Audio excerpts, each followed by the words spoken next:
They didn't just fire her, they tried to delete her existence. Florence Ballard had the big voice and the big dream that started the Supremes. But in the eyes of Motown, she had a fatal flaw. She wasn't skinny enough or submissive enough. Brutally body-shamed, gaslit by her own mentors, and forced to train her own replacement. She went from singing for royalty to dying on welfare at just 32, a broken woman. This brutality was not accidental. It was engineered in the smog and steel of a city where everything, even music, was manufactured. West Grand Boulevard, Detroit, 1959. The air outside the house painted blue and white did not smell of music. It smelled of unrefined gasoline, burning rubber, and sulfur. This was the exhaust of the American dream. Detroit was not an artistic colony. It was an engine room, a city built on the relentless rhythmic pounding of the assembly line, where day and night the stamping plants of Ford, Chrysler, and General Motors crushed raw steel into shape. Berry Gordy, the man sitting behind the desk at Hitsville, USA, was a child of this concrete reality. Before he crowned himself the king of Motown, he had stood on the line at the Lincoln Mercury plant, watching gray, shapeless metal drift past him on a conveyor belt. At Station 1, it was bent. At Station 2, it was welded. At Station 3, it was polished until it blinded the eye. Gordy observed that at the end of the line, what started as ugly, raw ore emerged as a gleaming symbol of status that every white family in America wanted to park in their driveway. He did not leave the factory to create art. He brought the factory with him. He realized that the ruthless logic of Ford Motors could be applied to human beings. His raw materials were the teenagers of the Brewster Douglas housing projects, children who grew up in the shadow of the smokestacks. They possessed a raw kinetic energy born from the struggle of the streets, but to the eyes of corporate America, they were unfinished. They were rough. They walked with the loose, rhythmic swagger of the ghetto and spoke a dialect that was impenetrable to the white suburbs. In their natural state, they were unsellable.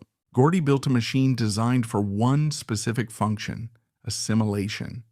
The mandate of Motown was absolute and terrifyingly simple. Take a black kid from the projects, strip away the rough edges, sand down the vernacular, bleach the sound, and push them out the other side as a product safe enough, polished enough, and docile enough to sit in a white family's living room without causing alarm. This was the strategy known as the crossover, and Florence Ballard was destined to become the collateral damage of this industrial experiment. 1960s. America was not a playground. It was a battlefield sliced in half by the razor wire of segregation. While the Supremes were learning their dance steps, freedom riders were being firebombed in Alabama, and police dogs were tearing at the flesh of protesters in Birmingham. In this climate, a black face on a national television screen was not merely entertainment. It was a political intrusion, a threat to the established order. The average white record buyer in suburbia viewed black culture with a complex mixture of fascination and terror. They loved the rhythm because it made them feel alive, but they feared the people who created it. They feared the otherness, the sexuality, and the anger simmering just beneath the surface of the civil rights movement. Berry Gordy was a pragmatist who understood this fear better than anyone. He knew that to build an empire, he couldn't just sell music, he had to sell permission, he had to engineer a version of blackness that felt harmless, a Trojan horse so beautiful and refined that white America would open its gates. The slogan of Motown was never the sound of black America, it was the sound of young America, a deliberate, strategic erasure of race designed to universalize the experience by removing its specific painful history. To achieve this, Motown created a department that whispered its true purpose, the finishing school, run by Maxine Powell, an etiquette instructor who believed in the rigid structures of class and propriety. The department's job was not to teach these young girls how to sing, but how to suppress their origins. Inside the walls of Motown, the classes were rigorous and often humiliating.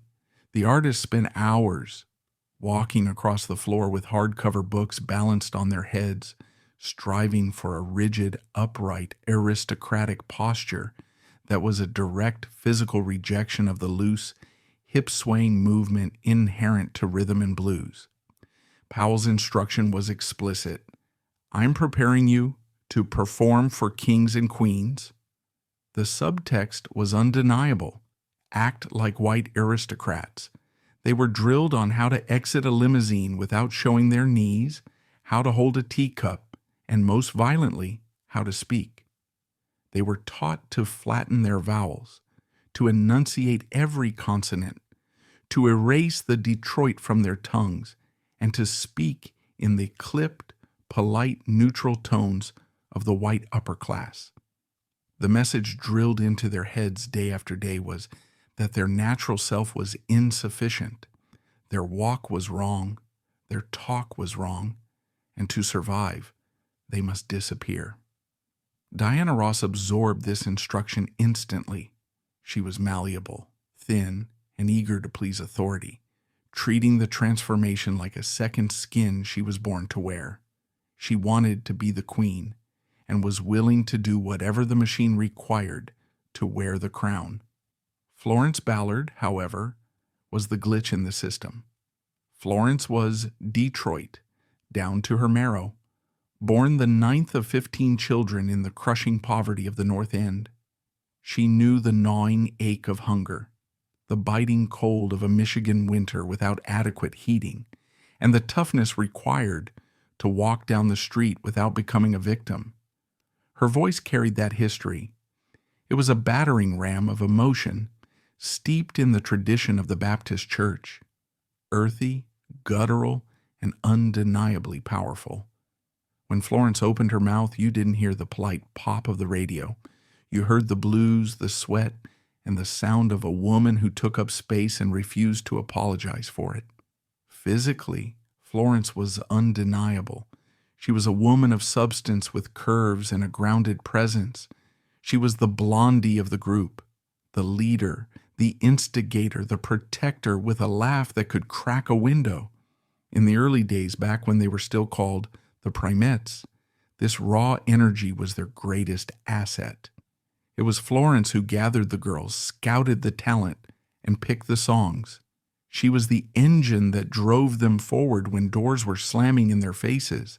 But as the Motown machine began to accelerate, Florence's attributes, her power, her authenticity, her unapologetic blackness, shifted from assets to liabilities.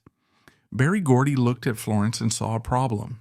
He saw a woman who couldn't be easily contained, a voice too aggressive for the pop charts, and a body that refused to fit the sample size of the couture gowns he envisioned. Florence Ballard was the before picture in a makeover montage, and Gordy was obsessed with the after. The rejection of Florence Ballard was a calculation based on the brutal mathematics of colorism. In the racial hierarchy of the era, proximity to whiteness was the ultimate currency of value. Lighter skin, thinner nose, straighter hair, and a slender frame. Motown operated on this hierarchy. Diana Ross was the blueprint for the new era. Thin, almost fragile, with large doe eyes, lighter skin, and a narrower nose. She possessed a kind of beauty that Western fashion magazines could understand and market, looking like a black version of Audrey Hepburn. Florence looked like a black woman. Her features were strong, her skin was rich and dark, and her body was voluptuous. She looked like the women in the church pews, not the women in the magazines. When they stood next to each other, the contrast was stark. Diana Ross was the fantasy Motown wanted to sell. Florence Ballard was the reality they wanted to forget. This dynamic created a toxic environment where Florence was constantly receiving signals that she was simultaneously too much and not enough. The turning point came with the music itself. In the early years, Florence sang lead on tracks like Buttered Popcorn, which was gritty, funky, and sexually suggestive. A fantastic rhythm and blues record that flopped on the white pop charts. Gordy took this failure as a directive from the market. The authentic black sound was not profitable. Then they recorded Where Did Our Love Go? Florence hated the song, calling it weak and childish, and refused to sing it with the breathy style the producers wanted.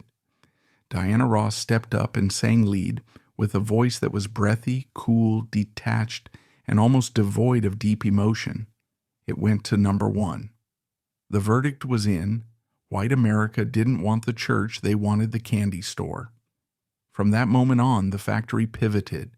The entire infrastructure of Motown, lighting, choreography, songwriting, PR, was re-engineered to highlight Diana and hide Florence. Florence became the background, but you cannot hide a voice like hers in the background, nor a personality like hers in the shadows. She was a star being forced into a box that was too small for her spirit. Motown didn't just want her to harmonize, they wanted her to vanish to wash the group clean of its roots. In the twisted logic of the assimilation factory, Florence Ballard was the stain that needed to be removed. This was the foundation of the abuse that was to come. The body shaming was not just about weight. It was about control and punishment for refusing to assimilate. Every pound she gained was seen as an act of rebellion. Every time she spoke up, it was seen as insubordination. They couldn't fire her yet. She was the founder. So they decided to destroy her from the inside out, making her feel so small, so ugly, and so worthless that she would silence herself. The machine was running at full capacity, and Florence Ballard was stuck in the gears. By 1965, the machinery of Motown had successfully erased Florence Ballard's voice from the lead singles, and the Supremes had ascended to the throne of global pop culture. They were no longer just a music group. They were a visual brand, an image projected onto the retinas of the world. They appeared on the Ed Sullivan Show 17 times, their smiles beaming into millions of living rooms, their gowns shimmering like armor. To the public, they were a trinity of perfection, 3 goddesses moving in synchronization, their hands raising and lowering in unison, their silhouettes carved from the same block of stardust. But backstage in the dressing rooms and the boardrooms of Hitsville, USA, a cruel and microscopic war was being waged. It was a war fought with measuring tapes, bathroom scales, and vicious words, and the battlefield was the body of Florence Ballard. The dynamic within the group had shifted tectonically. Motown was no longer looking for a sound. They were looking for a specific, marketable aesthetic that would appeal to the white gaze of mainstream America and Europe. The fashion industry of the mid-1960s was undergoing a radical transformation. The era of the voluptuous hourglass figure, the Marilyn Monroe ideal that dominated the 50s, was dying. In its place came a new severe geometry imported from London, the mod look. The fashion world, led by icons like Twiggy and Jean Shrimpton, began to worship a silhouette of starvation. The ideal woman was no longer soft and curvy. She was angular, boyish, and impossibly thin. It was an aesthetic of sharp collarbones and stick-thin legs, and Motown, desperate to stay on the cutting edge of cool, decided that the Supremes had to embody this new, severe geometry. Diana Ross was biologically engineered for this moment. She was naturally slender, with a metabolism that seemed to run on electricity rather than food. She possessed the narrow hips, the flat chest, and the fragile limbs that the high-fashion magazines worshipped. When the designers brought in the gowns, heavy with sequins and beading, they hung on Diana's frame exactly as they did on the mannequins, in the shop windows. She required no alteration, no girdles, no struggle. She was the living, breathing embodiment of the crossover dream. A black woman whose body commanded the same silhouette as the white supermodels on the cover of Vogue. Florence Ballard stood on the other side of this aesthetic divide. She was a woman of substance. At her average weight, she was a size 12 or 14, a healthy, robust figure that, in any other community, would have been celebrated as the ideal of strength. She had hips. She had a bust. She had a softness to her features that radiated warmth. But in the distorted funhouse mirror of Berry Gordy's ambition, Florence was not seen as womanly. She was seen as an obstruction. She was labeled fat. The attacks began slowly, disguised as professional advice, before escalating into a campaign of psychological terror. Berry Gordy, a man who controlled every aspect of his artists' lives, became obsessed with Florence's weight. He viewed her body as a sign of indiscipline, a personal affront to his vision of perfection. In production meetings surrounded by male executives and yes men, Gordy would single her out. He would point a finger at her midsection and demand to know what she had eaten that day. He would compare her openly and unfavorably to Diana Ross, turning Diana's body into a weapon to bludgeon Florence's self-esteem. "Look at Diana," the implication ran. "Why can't you have that discipline? Why do you take up so much space?" This was not merely vanity. It was a systematic dismantling of identity. For a woman like Florence, who had been the vocal powerhouse and the founder of the group, to be reduced to a number on a scale was a profound humiliation. The costume fittings became chambers of torture. The Supremes were known for their identical outfits, a visual shorthand for their unity. But this uniformity became a trap for Florence. The dressmakers would often design the gowns based on Diana's measurements, the smallest common denominator, and then try to force Florence into them. Imagine the physical and emotional violence of those moments. Standing in a cold room while seamstresses tugged and pulled at zippers that wouldn't close, while stylists sighed in frustration while Diana stood nearby, effortlessly zipped into her silk casing. Florence was forced to wear heavy-duty girdles that cinched her waist until she could barely breathe, leaving red welts on her skin when she peeled them off at night. She was literally being squeezed out of the group, her breath restricted, her movement curtailed, forced to contort her natural form to fit a mold that was never designed for her.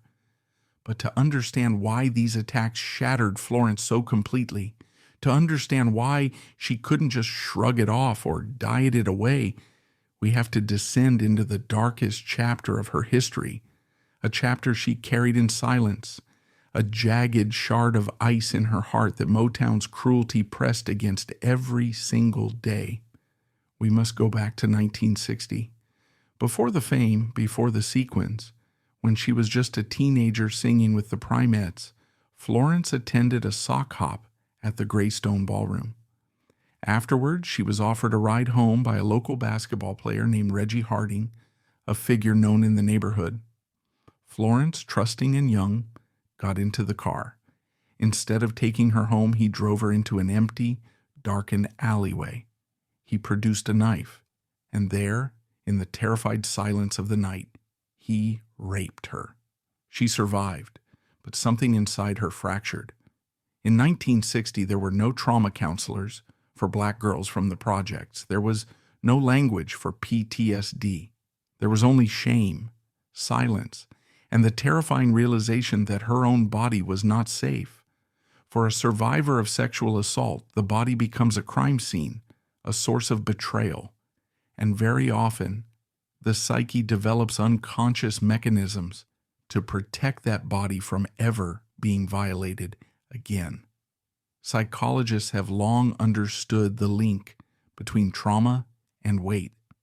For many survivors, gaining weight is a subconscious act of armoring, A larger body can feel like a fortress, a way to make oneself unattractive to the male gaze, a way to build a physical wall between the vulnerable self and a predatory world. Florence's fluctuation in weight was not a sign of gluttony or laziness. It was a scream for safety. It was a biological defense mechanism triggered by a horrific violation.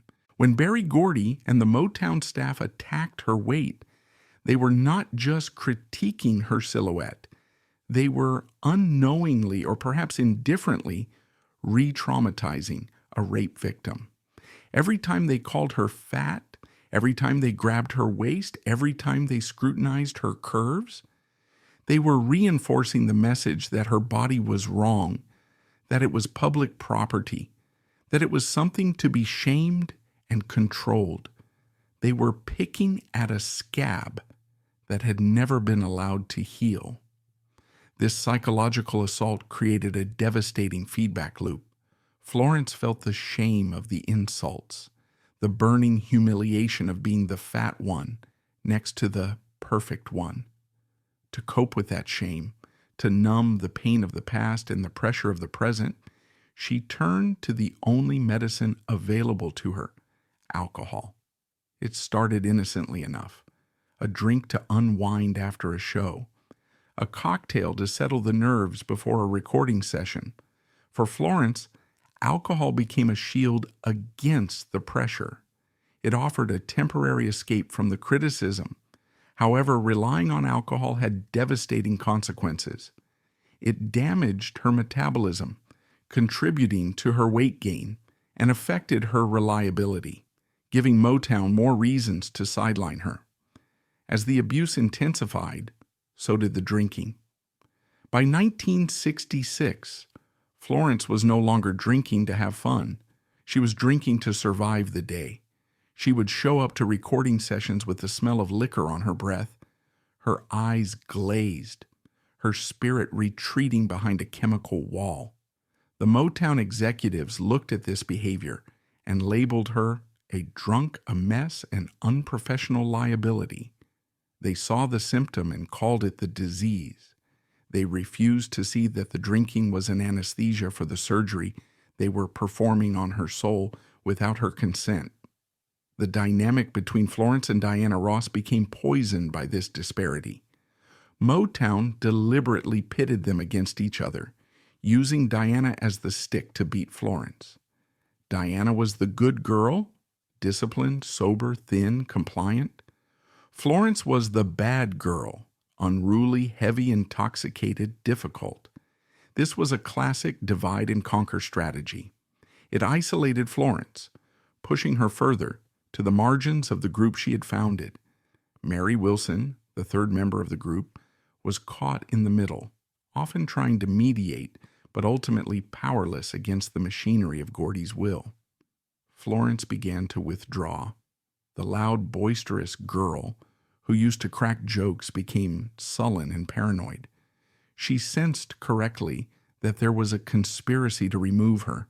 She could feel the walls closing in. The studio sessions became battlegrounds. In the early days, they would share a microphone, their voices blending in harmony. Now, Florence was often placed further back in the mix. During the recording of the album The Supremes' A Go-Go, the tension was palpable. Florence, struggling with her weight and her depression, felt her voice being marginalized. When she tried to sing out to assert her presence on the track, the producers would stop the tape. Too loud, Flo. Blend in, Flo. Blend in meant disappear. The body shaming extended beyond the studio and into the public eye. The press, fed narratives by Motown's publicity department, began to pick up on the contrast. Articles would mention Diana's willowy frame and Florence's plumpness. Fans would write letters asking why Florence looked so unhappy, why her dresses looked tight. Each comment was a paper cut, and Florence was dying of 1,000 of them. There is a specific heartbreaking anecdote that illustrates the depth of this cruelty. Before a major television appearance, the wardrobe department presented the girls with new gowns. They were exquisite, expensive, and designed to dazzle. Diana's fit perfectly. Mary's fit perfectly. But when Florence tried to pull hers up, the zipper halted halfway.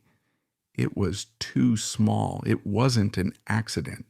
In a professional costume department, measurements are taken constantly.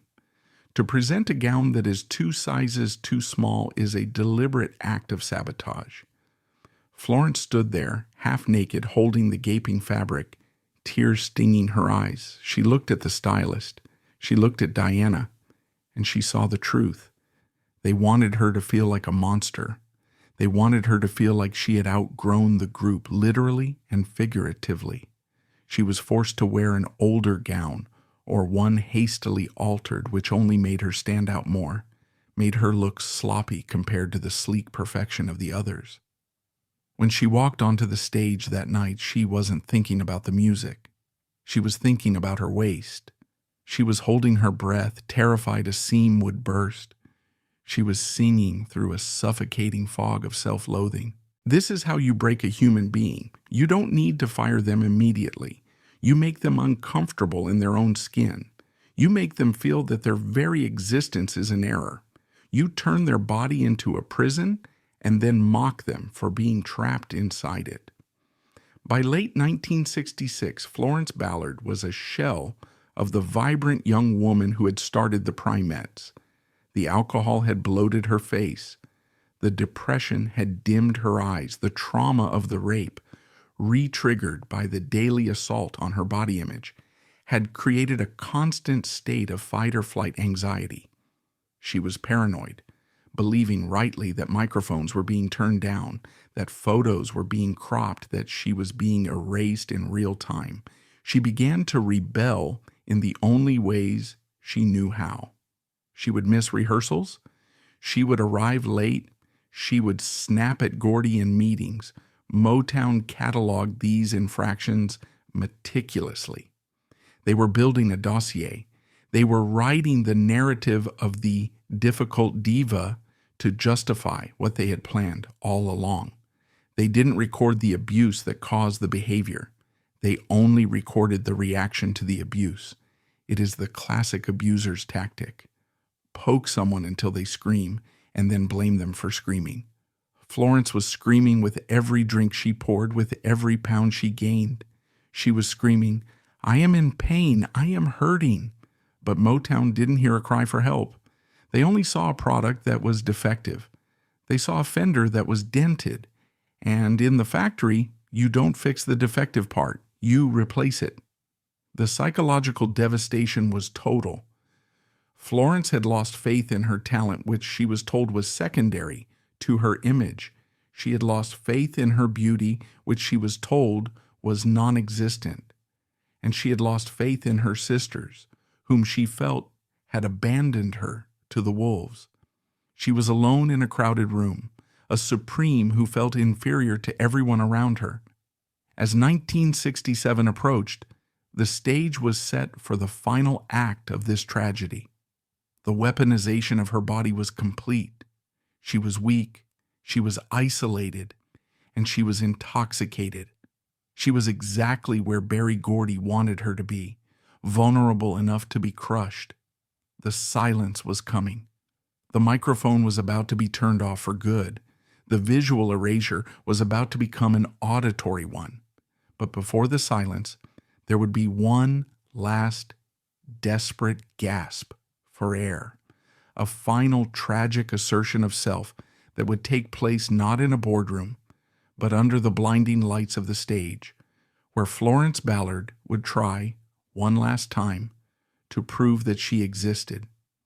If 1966 was the year of the body war, 1967 was the year of the execution.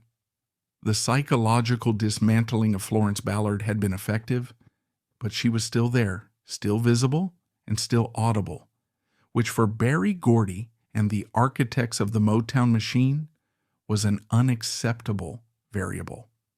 The Florence problem could no longer be managed with diet pills and insults. It required a surgical removal. The year opened with a declaration of intent that was as subtle as a sledgehammer when Motown announced that the group, known to the world simply as the Supremes, would be renamed Diana Ross and the Supremes. To the casual fan, it was a marketing tweak, but to Florence Ballard, it was an eviction notice. The name she had chosen as a hopeful teenager in the Detroit projects, the name that symbolized their collective rise from poverty to the palace, was being stolen, and she was being demoted to a supporting character in her own biography. But the renaming was merely the headline. The real story was the systematic silencing that was taking place in the shadows, a process that moved from the recording booth to the stage and finally to the street. The first phase of the silencing was technical, happening behind the soundproof glass of Studio A. In the early years, the vocal arrangement of the Supremes was a democracy of sound, with Florence's voice acting as the anchor, a rich, heavy alto that provided the floor upon which Diana's fragile soprano could dance. But as the crossover strategy intensified, producers began to treat Florence's voice not as an asset, but as a contaminant. During the recording sessions for the 1967 tracks, a new directive was quietly issued to the sound engineers to bury her. Florence would stand in the booth, pouring her remaining spirit into the harmonies, trying to weave her soul into the fabric of the song. But when the playback came, she sounded like a ghost. Her microphone levels were lowered on the master mix, her distinct gritty timbre smoothed out, equalized, and pushed so far into the background that it became indistinguishable from electronic static. She was reduced to a syllable, a human instrument required only to provide a rhythmic pulse for Diana's glory. The humiliation extended from the studio to the press junket, where reporters were given strict instructions to focus on Diana. Inside the interview rooms, the choreography of silence was brutal. Diana was positioned in the center, while Florence and Mary were placed behind her or to the side like ladies in waiting. If a journalist directed a question to Florence, a Motown handler would often intervene, or worse, Diana would answer for her. Florence sat there, a prisoner in a sequined gown, her mouth shut and her eyes screaming, rendered mute in real time as she watched her own identity being metabolized by the woman she used to call her sister. The psychological torture had a final sadistic twist. Motown didn't just want to silence Florence. They wanted to replace her, and they wanted her to watch. Enter Cindy Birdsong, a singer from the group Patti LaBelle and the Bluebells, who was talented, professional, and physically bore a striking resemblance to Florence. Motown brought her in quietly and began to groom her, teaching her the choreography, the harmonies, and fitting her for costumes. Florence was still in the group, but she was forced to perform alongside her own ghost, walking into a rehearsal hall to see Cindy Birdsong, learning her steps, singing her parts, and wearing a dress that looked suspiciously like her size. It was a master class in gaslighting, sending a clear message that she was interchangeable, disposable, and effectively already gone. Florence began to drink, not just to numb the pain, but to blur the vision of her own replacement. The alcohol made her erratic, causing missed dates and lateness.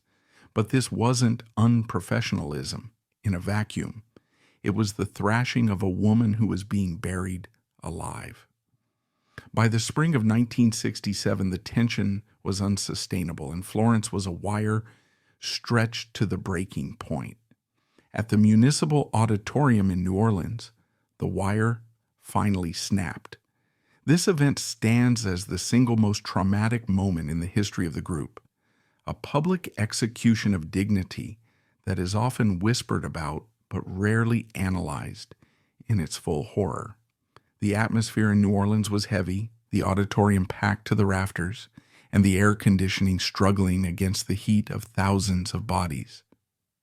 Backstage, Florence was fragile, drinking bourbon to steady her shaking hands, knowing the end was near and feeling the icy stares of Berry Gordy's lieutenants. But beneath the fear and the intoxication, a spark of the old Florence ignited, a spark of the girl from the North End who fought for everything she had. She decided in a moment of desperate clarity that she would not fade away. If she was going to go down, she would go down singing. The lights went down, the band struck up the intro, and the Supremes glided onto the stage. Diana Ross stepped to the center, the anointed queen, ready to deliver her breathless, polished vocals. And then Florence Ballard stepped forward. She wasn't supposed to. The choreography demanded she stay back, swaying gently. But Florence stepped into the light and opened her mouth. She didn't sing the background vocals. She sang the lead. She unleashed a voice that had been bottled up for 3 years, a raw, gospel-infused wail that tore through the slick pop arrangement like a knife. It was loud, messy, and magnificent. For a brief electric moment, the hierarchy of Motown was shattered, and Florence's voice soared over Diana's thin soprano, filling the cavernous hall with pain and power. The audience, sensing the raw emotion, began to cheer, recognizing the soul and the truth. In the wings, panic ensued. Berry Gordy's face hardened, realizing this was not a performance but a mutiny. Suddenly, Florence's microphone went dead. While she continued to sing with raw power, no sound reached the audience. Whether this was a technical issue or a deliberate instruction from management, the result was humiliation. She realized they hadn't just lowered her volume. They had silenced her completely. She stood there, a silent movie in a Technicolor world, as the audience began to laugh nervously, thinking it was a technical glitch or a joke. Florence Ballard, the founder of the group, had been turned into a prop, a mute clown. She stumbled through the rest of the song, her mouth moving to words that no one would ever hear, a spiritual murder committed in front of thousands of witnesses, proving Motown's ultimate power. Without them, she had no voice. Florence left the stage that night a broken woman, the fight knocked out of her, but the final indignity was yet to come. In April 1967, at the Flamingo Hotel in Las Vegas, the playground of the Rat Pack and the high altar of show business, the Supremes were the headline act with millions of dollars at stake. By now, Florence knew she was a dead woman walking. Cindy Birdsong was literally waiting in the hotel, ready to step in at a moment's notice. In the dressing room, the wardrobe mistress handed Florence her costume, and predictably, it was too small, tight around the waist, digging into her flesh, designed to make her look bursting and undisciplined next to the slender Diana. Florence looked at the dress, looked at the mirror, and something in her snapped. She had been shamed for her weight for 3 years, starved herself, worn the girdles, and cried in the bathrooms, only to be silenced anyway. She put the dress on, but this time she didn't suck in her stomach. She didn't try to hide. Fueled by alcohol and a nihilistic punk rock sense of rebellion, Florence Ballard walked out of the dressing room with her stomach protruding. She didn't fix it, she accentuated it. When she walked onto the stage of the Flamingo, she wasn't just performing a routine, she was performing a protest. She deliberately poked her belly out, ruining the sleek, identical silhouette that Berry Gordy prized above all else. It was a grotesque parody of the insults they had hurled at her, a physical middle finger to the industry saying, "You think I'm fat? You think I'm ugly? Then look at me. Look at what you've made." It was an act of self-sabotage, yes, but it was also an act of reclaiming her body. If they were going to fire her for being fat, she would give them the fat girl they terrified her with. The show was a disaster. Florence kicked off her shoes, mocked the choreography, and tore down the curtain of perfection that Motown had spent millions constructing. The audience gasped. Diana Ross looked furious as her perfect facade cracked. And for Berry Gordy, this was the end. The asset had become a liability, and the product was defective. The next morning, the axe fell. There was no scream, no dramatic fight, just the cold bureaucratic efficiency of a corporation terminating an employee. Berry Gordy called a meeting in his suite, refused to look Florence in the eye, and simply told her she was done. There was no negotiation, no leave of absence. It was an expulsion. Florence Ballard was formally fired from the Supremes, but the cruelty lay in the logistics.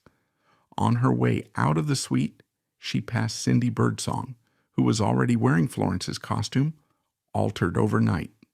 The transition was seamless, and the machine didn't even pause to grieve. Florence was handed a one-way plane ticket back to Detroit. She walked out of the Flamingo Hotel into the blinding Nevada sun, 23 years old. Yesterday, she was a global superstar. Today, she was a tourist with a suitcase. She boarded the plane alone without bodyguards or fans screaming her name. When she landed in Detroit, she returned to an empty house, but the silence that greeted her was different this time. Motown's lawyers were already drafting the documents that would strip her of her final possession, preparing the legal injunctions that would forbid her from using the name The Supremes to promote her solo career. They had silenced her microphone in New Orleans. Now they were preparing to silence her history. Florence Ballard sat down in her living room and poured a drink. The Supremes were on the radio, Diana's voice filling the air. But Florence was gone. The erasure was complete when Florence Ballard stepped off the plane in Detroit in the spring of 1967. The silence that greeted her was heavier than any she had ever known. The screaming fans were gone. The flashing bulbs of the paparazzi were gone. The limousine that used to whisk her from the tarmac to the studio was nowhere to be seen. She took a cab to her home on Buena Vista Street, a stately brick house she had bought with the earnings of her sweat and talent, and closed the door. She was 23 years old. In the eyes of the industry that had birthed her, she was already a ghost. But the erasure of Florence Ballard was not satisfied with merely removing her from the stage.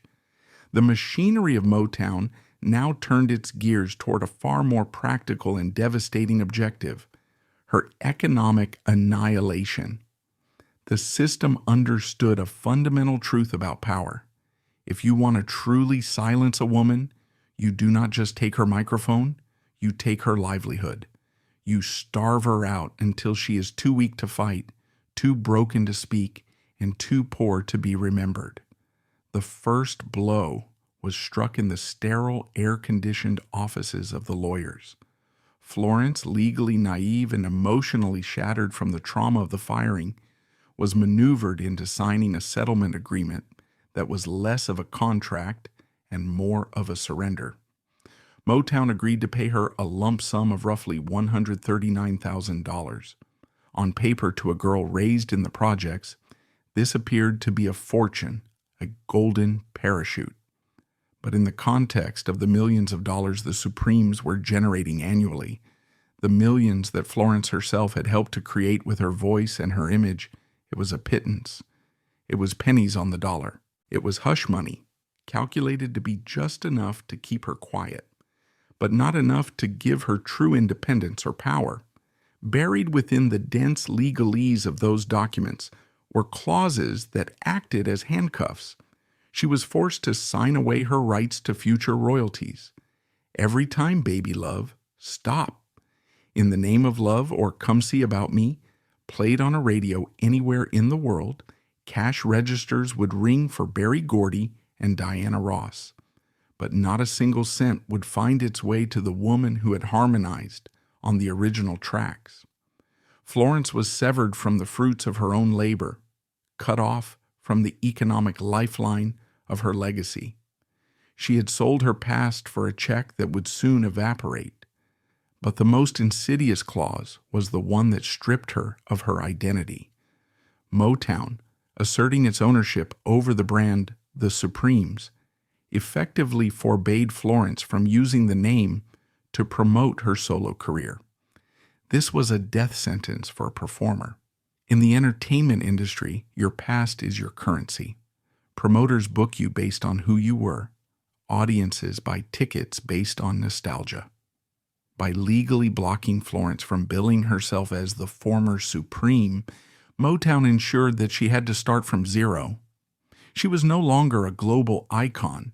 She was just Florence Ballard, a name that the general public, conditioned by years of media manipulation to focus only on Diana Ross, was already beginning to forget.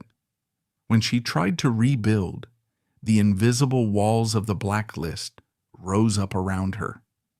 Florence signed with the ABC Records in 1968, a desperate attempt to reclaim her voice. She recorded an album, You Don't Have To. If you listen to those tracks today, you hear a voice that is bruised but unbroken. The music was gritty, soulful, and real, far more authentic than the polished pop Motown was churning out. But without the promotional machine behind it, the album withered on the vine. Promoters who expressed interest in booking her would receive subtle, and sometimes not so subtle, warnings from industry gatekeepers. The arm of the Motown machine was long, and its influence was suffocating. Radio DJs, fearful of losing access to Motown's A-list stars like Marvin Gaye or Stevie Wonder, were reluctant to play Florence's solo singles. She was enclosed in an invisible cage where she could scream as loud as she wanted, but no one on the outside would hear her. The failure of her solo career was not a failure of talent. It was a failure of access. She was a bird trying to fly with clipped wings, struggling against a headwind generated by the most powerful company in black music history. Then came the betrayal that would push her over the edge. To navigate this legal minefield, Florence had hired an attorney, a man named Tyrone Gillespie. She trusted him. She believed he was the shield that would protect her from the sharks of the industry. But she did not know that the water was filled with blood, and loyalty was a commodity that could be bought. In a twist of cruelty that feels almost literary in its tragedy, her attorney allegedly embezzled the vast majority of her settlement money. The $139,000, the nest egg that was supposed to secure her future and that of her 3 daughters, evaporated. By 1971, Florence Ballard, the woman who had performed for the Queen Mother, was suing her own lawyer for fraud. She won the judgment, but it was a hollow victory. The money was gone. Gillespie declared bankruptcy, or the funds had simply vanished into the ether of corrupt accounting. It didn't matter. The result was the same. Florence was broke. She had been robbed by the very people she paid to protect her. The psychological impact of this second betrayal cannot be overstated. First, her artistic family, Motown, had rejected her. Now, her legal protector had robbed her. Her trust in the world was shattered.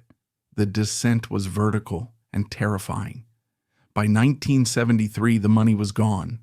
The bank foreclosed on her home. This moment, the foreclosure of the house on Buena Vista Street, marks the definitive end of her life as a star. Imagine the scene. It is a gray Detroit morning. A moving van pulls up. Men in uniforms begin to carry out the furniture. The velvet sofas, the gold records, the remnants of a life of luxury. Florence stands on the sidewalk, holding her children, watching her history being dismantled. The neighbors watch from behind their curtains. The shame is a physical weight, heavier than any of the trunks being loaded into the van. She had nowhere to go but back to the crushing poverty she thought she had escaped forever. She moved her family into a cramped, dilapidated house on the west side of Detroit, not far from the housing projects of her youth. The rats returned. The cold returned. The hunger returned. The cycle of poverty, which she had broken with the force of her voice, had reclaimed her. To survive, Florence Ballard did the unthinkable. She applied for welfare. Picture this moment. It is the defining image of her tragedy. A woman who, less than a decade earlier, was wearing sequined gowns that cost thousands of dollars, now stood in a bleak, fluorescent-lit government office, filling out forms to receive aid to families with dependent children, AFDC. She stood in line with the forgotten people of Detroit, clutching her paperwork, hoping no one would recognize her. But of course they did. People whispered, "Isn't that the girl from the Supremes? Isn't that the one who sang with Diana Ross?" Look at her now.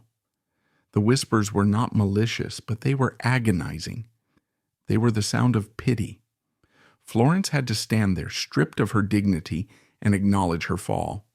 She had to trade her pride for milk and bread. She had become a cautionary tale in her own lifetime, a living ghost haunting the welfare lines of the city she helped put on the map. The economic silencing had immediate and devastating physical consequences. Poverty is violence. It attacks the body as surely as a weapon. The stress of impending homelessness, the constant anxiety of feeding 3 children, and the crushing humiliation of her status triggered a physiological collapse. Her body, already traumatized by the rape and the years of body shaming, reacted to the stress by holding onto every ounce of weight. Cortisol flooded her system. The fat that Motown had mocked became a reality of her survival. She couldn't afford healthy food. She bought what was cheap, what was filling, what was processed. The weight piled on, a physical manifestation of her burden. Then, in 1974, another tragedy struck. While walking on the icy streets of Detroit, Florence slipped and broke her leg. Due to improper medical care, a common reality for Black women on welfare, the bone did not heal correctly. She was confined to her house, immobile, trapped in a chair for months. This immobility was the final blow to her physical health. Unable to exercise, depressed and isolated, her weight ballooned further. She became a prisoner in her own body. And with the immobility came the return of the anesthesia. Alcohol became her only escape from the reality of the roach-infested kitchen and the crying children. It was the only way to silence the memories of the stage lights. She drank to forget who she was. She drank to numb the pain of her leg. The drinking was not a party. It was a slow-motion suicide. It was the only way she could endure the sight of a television set, because the television was the ultimate instrument of torture. In the evenings, sitting in her cold living room, Florence would turn on the TV and see them. She would see Diana Ross, now a solo superstar, starring in the film Lady Sings the Blues, portraying Billie Holiday, a tragic singer destroyed by the industry. The irony was suffocating. Diana was winning Oscars for playing a victim, while the real victim sat in a slum in Detroit, forgotten. She saw the new Supremes with Cindy Birdsong smiling in Florence's spot, singing the old hits. She watched her own life being lived by other people. She saw the wealth that should have been hers, draped around the necks of women who had complicitly or implicitly participated in her erasure. She saw Berry Gordy receiving awards. She saw the world celebrating the Motown sound, while the mother of that sound sat in the dark, wondering if she had enough money to keep the heat on for another night. This was the final victory of the system. They hadn't just fired her. They had rendered her irrelevant. They had rewritten the script so completely that Florence Ballard was not even a footnote. She was a typo. The isolation was total. Friends from the industry stopped calling. The stench of failure and poverty was contagious, and no one wanted to catch it. She was left alone with her demons and her children, a queen in exile, living in a slum. In 1975, there was a brief flicker of hope. a cruel mirage before the end. Florence received a small settlement from the lawsuit against her former lawyer. It wasn't the fortune she had lost, but it was enough to buy a modest house on Shaftesbury Avenue. It was a step up from the squalor, a chance to regain some dignity. She talked about a comeback. She gave an interview to the Detroit Free Press, saying, "I want to sing again." She started to lose a little weight. She went to church. On June 25, 1975, she performed at the Ford Auditorium. It was her first major performance in years. The reviews were kind. The audience was welcoming. For a moment, it seemed that the resilience of the girl from the North End was reawakening. But the damage to her body and her soul was foundational.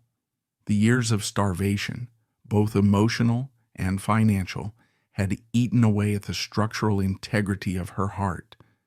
The stress of a decade of abuse had hardened her arteries.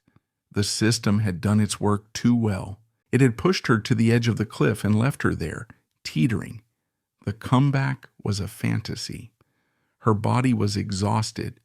Her heart, tasked with pumping blood through a system ravaged by stress, alcohol, and grief, was beginning to fail.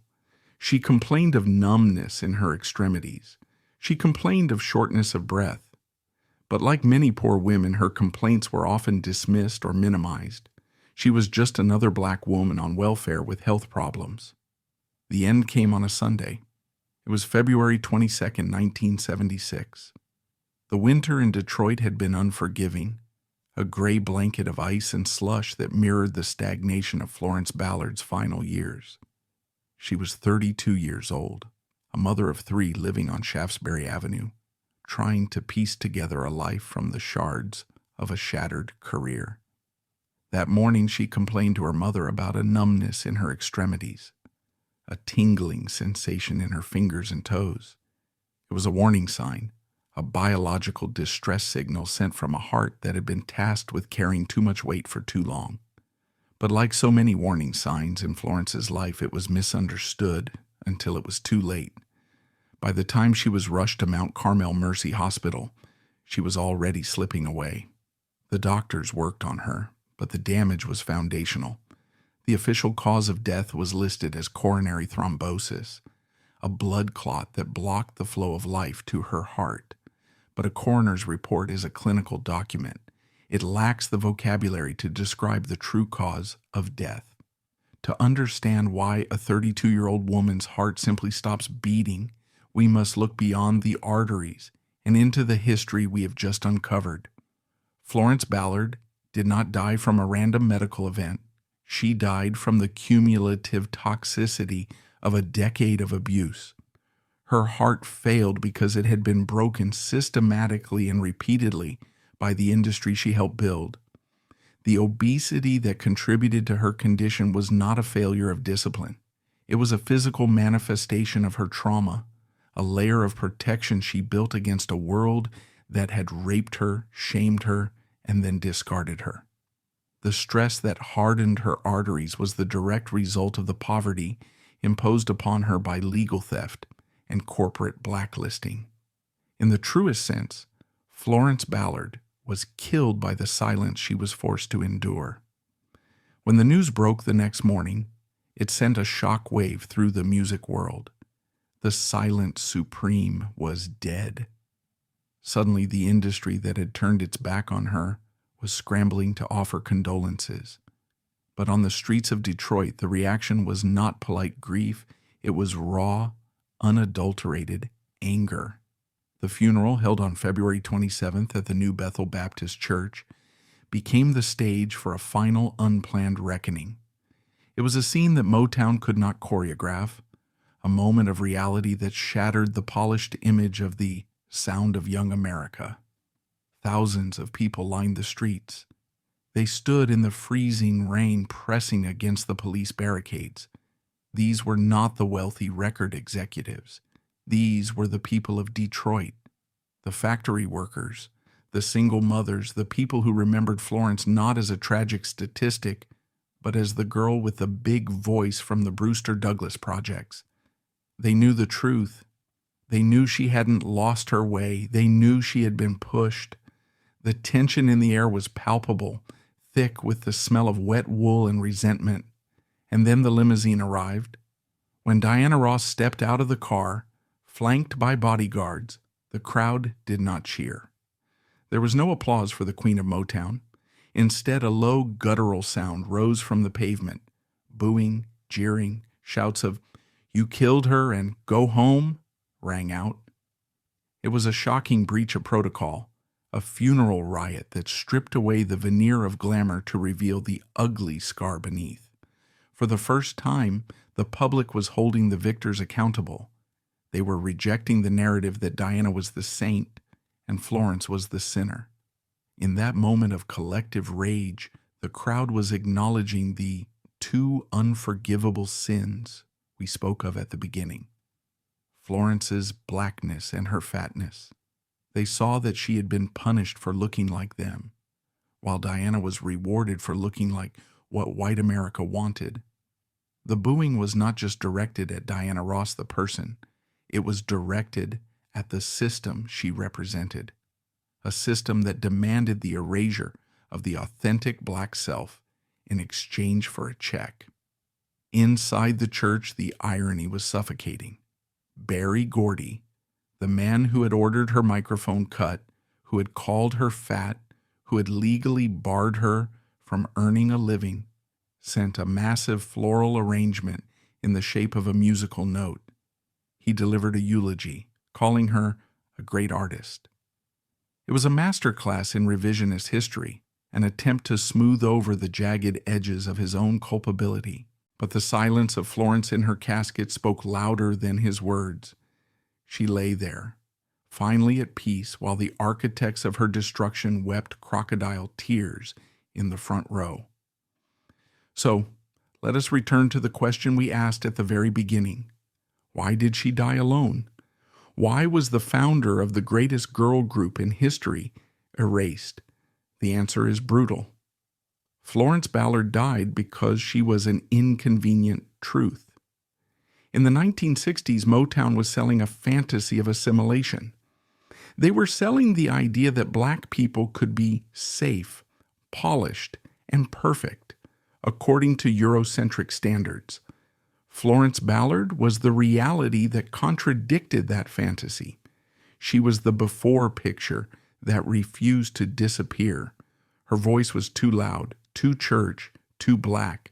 Her body was too big, too womanly, too resistant to the thin, boyish ideal of the mod era. She was a reminder of the struggle, the poverty, and the trauma that Motown was desperately trying to airbrush out of the frame. She committed the sin of taking up space in a world that wanted her to be small. She committed the sin of having a voice in a world that wanted her to be an echo. Motown didn't just want to replace a singer. They wanted to exorcise a spirit. They wanted to prove that the Motown machine was more important than the human beings who fueled it. By destroying Florence, they sent a message to every other artist on the label: conform or perish. Be thin, be quiet, be grateful, or we will turn off your microphone and we will let you starve. But the tragedy of Florence Ballard is not just what happened to her. It is what happened because of her. Her death became a martyr's warning. It exposed the dark underbelly of the music industry's obsession with image over talent. It laid bare the cruelty of body shaming decades before there was a hashtag for it. It showed us the devastating cost of silencing a woman's truth. Her legacy, however, refused to stay buried. In the years following her death, the truth began to claw its way to the surface. The story of the Supremes became the story of Florence Ballard. When the Broadway musical Dreamgirls premiered in 1981, the character of Effie White, the big-voiced, full-figured singer who is kicked out for being too fat and too black, was unmistakably Florence. Every night on stage when Effie sings, "And I am telling you I'm not going," audiences weep. They are weeping for Florence.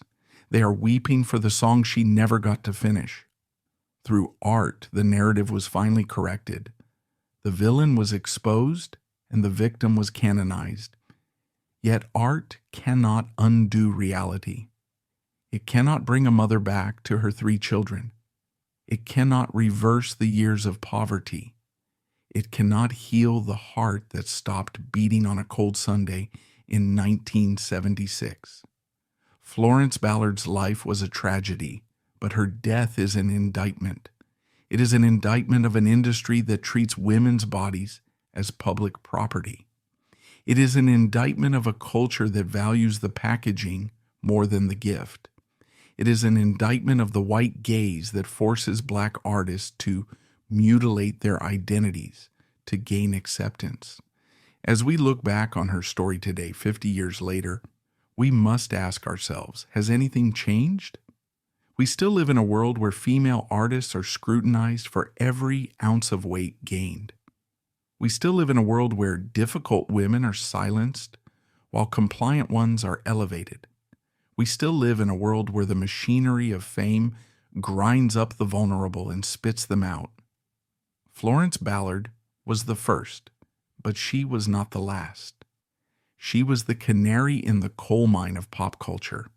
Her ghost haunts every auto-tuned track, every photoshopped magazine cover, every manufactured pop star who is terrified to speak their mind. She named the group the Supremes. It was a name that promised greatness, height, and royalty. And in the end, despite the poverty, despite the erasure, despite the humiliation, she remained the most supreme of them all because she was the only one who refused to sell her soul. They took her money. They took her name. They took her life. But they could never, ever take her voice. If you listen to the old records, really listen, past the polish of Diana Ross, you can hear her. You can hear the grit. You can hear the pain. You can hear the sound of a woman screaming to be heard.